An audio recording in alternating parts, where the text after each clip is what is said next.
Bonjour à tous et bienvenue sur Créolab. Avant que la vidéo commence, abonne-vous et likez la vidéo pour m'aider avec la chaîne. Et si Toji et Gojo s'affrontaient à Shibuya? Lors de l'incident de Shibuya, Gojo descend dans les souterrains pour affronter Jogo, Hanami et Shoso. Pendant ce temps, Toji Fushiguro est ressuscité grâce à Ogami et retrouve rapidement ses instincts de chasseur. Mais imaginons que Toji, au lieu de croiser Naobito et Dagon, se dirige directement vers Gojo.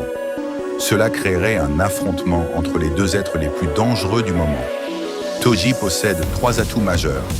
Aucune énergie maudite, ce qui le rend indétectable par la perception sensorielle des sorciers. Des capacités physiques surhumaines, vitesse, puissance et réflexes hors normes. Des armes maudites spéciales, notamment la lame tueuse d'esprit, capable de contourner l'infini de Gojo. Dans le chaos des souterrains, Toji pourrait se rapprocher de Gojo sans être repéré et tenter une attaque surprise, exactement comme lors de leur premier duel. Mais Gojo à Shibuya n'est plus l'étudiant d'autrefois. Il maîtrise parfaitement le 6e œil, réagit à une vitesse surhumaine et connaît déjà les capacités de Toji. Même s'il ne peut pas détecter son énergie, il peut le repérer visuellement et anticiper ses mouvements. De plus, Gojo peut manipuler l'espace, neutraliser les attaques à distance ou activer instantanément son domaine, rendant presque toute approche directe impossible. Au début, Toji pourrait surprendre Gojo et peut-être lui infliger une blessure légère grâce à la lame tueuse d'esprit. Ensuite, Gojo s'adapterait rapidement, utilisant l'infini pour contrôler le terrain et limiter les mouvements de Toji. Si le combat s'éternise, l'avantage passe clairement à Gojo.